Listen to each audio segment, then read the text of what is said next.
Ladies and gentlemen, please welcome journalist, author, and American citizen, Tucker Carlson. So fun! Thank you! Oh, this is wild. Thank you! I've been... Good to see you. Thank you.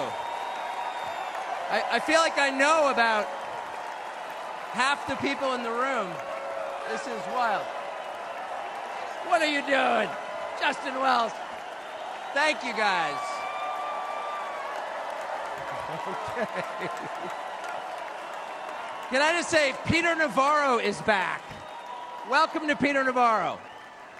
Suffering the fate that has happened to so many who are friends with Donald Trump. Thank you for having me. I have been to many conventions. I have never been to a more fun convention or a convention with better vibes. They literally let Navarro out of prison. First of all, thank you. This feels a lot different from what I thought it was going to feel like. I can't hear you, but I know it's something good.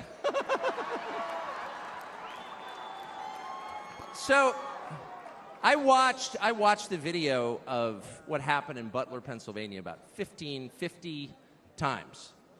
I think I was one of about 8 billion people around the world who watched it. And the more I watched it, the more it struck me that everything was different after that moment. Everything. And this convention is different.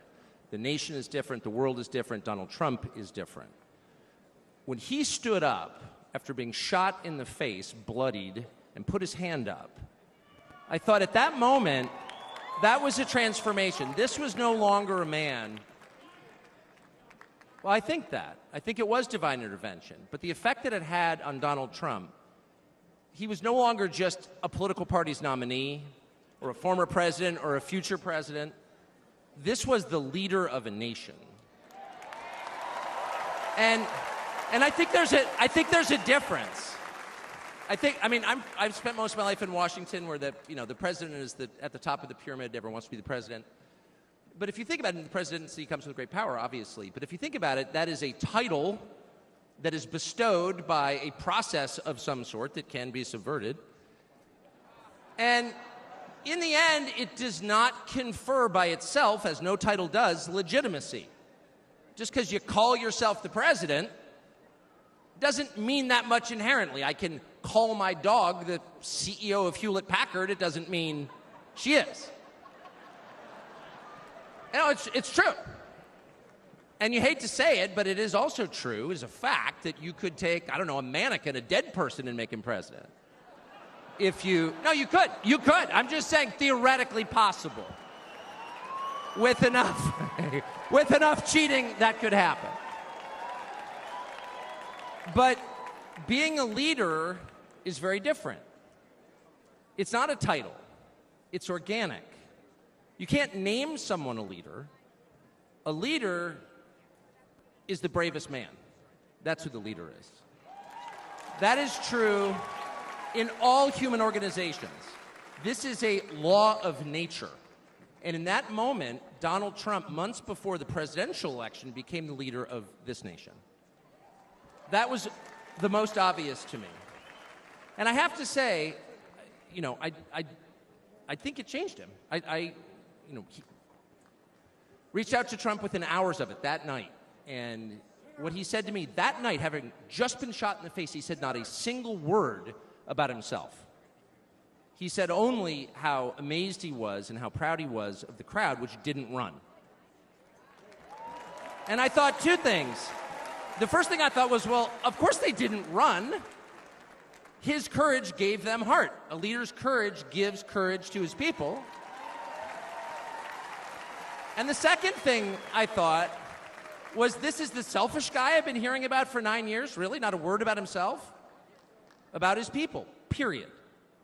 And the second thing I noticed, which I don't think anyone has remarked upon in public, but I'm just going to since I don't have a script, like why not, is that he turned down the most obvious opportunity in politics to inflame the nation after being shot.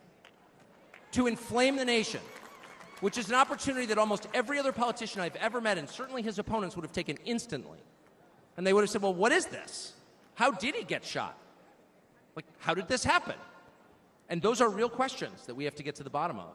But in the moments, the days, the week after the shooting, he did not say that. He did his best to bring the country together, and I thought, this is the divisive figure, this is the irresponsible person. No. This is the most responsible, unifying behavior of a leader I think I've ever seen. So the question is, where is he leading us? And I could go on for hours, but let me just sum it up. I do think the entire point from the famous escalator ride 9 years ago until today of Donald Trump's public life has been to remind us of one fact, which is a leader's duty is to his people, to his country, and to no other. That's the point. That's the only point. And another word for this is democracy. Democracy, in case you're a little sick of being beaten in the face with democracy on television, actual democracy is the proposition that the citizens of a country own that country. They're not renters, they're not serfs, they're not slaves, they are the owners of the country.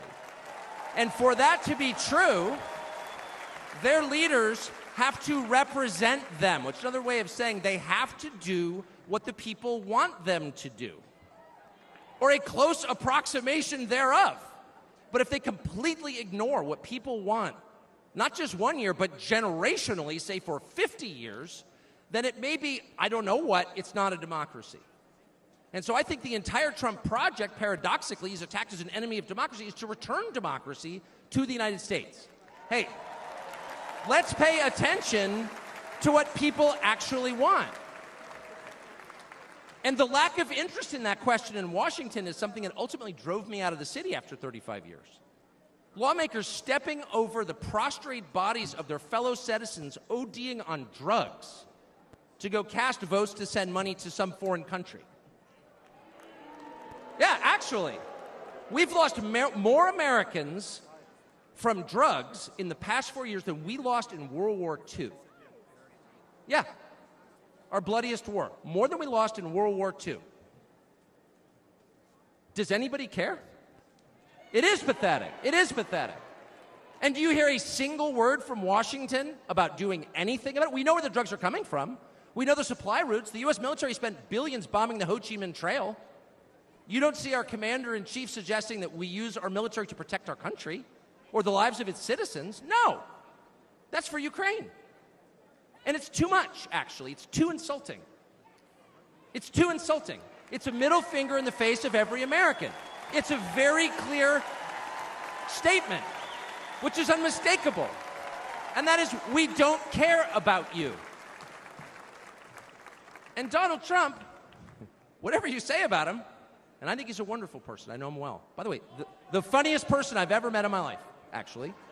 You can't be funny without perspective or without empathy, which is true. But everything else about Trump aside, he actually cares because he's interested in the people who live here because that's his job. A father's job, his duty is to his family. An officer's duty is to his men. A president's duty is to his citizens. And he seems to be the only one who thinks that. And in his choice for vice president, J.D. Vance, he's made that really clear. J.D. Vance, I'll say this about him, is a thoroughly decent man, and I'll just admit it, a friend of mine, one of the very few politicians in Washington who actually is very close to his own wife, which is wonderful to see. And she's wonderful, actually. But J.D. Vance has views that are closer to Trump's voters than anyone else in Washington in office. Therefore, he's the vice president. That's called democracy. So I will stop on just one point, and that is what's happened over the past month since the debate, and particularly on Saturday in Butler. I think a lot of people are wondering, what is this? This doesn't look like politics. Something bigger is going on here. I think even people who don't believe in God are beginning to think, well, maybe there's something to this, actually. And I'm starting to think it's going to be okay, actually. I do think that. The day after the midterm elections in 2018, Antifa came to my house. The Democratic Party's militia, okay? I was at work. It was obvious when I was at work because it was public. My wife was home alone. They tried to come in through the front door. They terrorized her. She hid in our pantry. It was on television. It was horrible, actually. It was, I mean, I'm not whining about it. I wasn't getting shot in the face, but it wrecked our day. And the next morning, we're lying in bed, and the phone rings for my wife, and it's Donald Trump, who's not like a regular text buddy of Donald Trump's. She picks it up. Hello? Susie, it's Donald Trump. And it's coming through. I could hear it. You know, I'm lying in bed. Whoa. And the first thing he says is, I'm going to stand guard outside your house. And she goes, oh, it's so nice. And he says, I'll never forget this as long as I live. He says, you know, there's a lot of hate out there. And she said, you know, there is, Mr. President. And then he says, but there's a lot of love. There's a lot of love. And we are seeing that love. I don't think it's human love.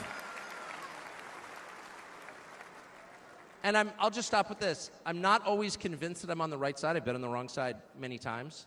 You'll never hear me say, I'm on God's side, or God's with me, or even I'm with God. I want to be. Not sure I am.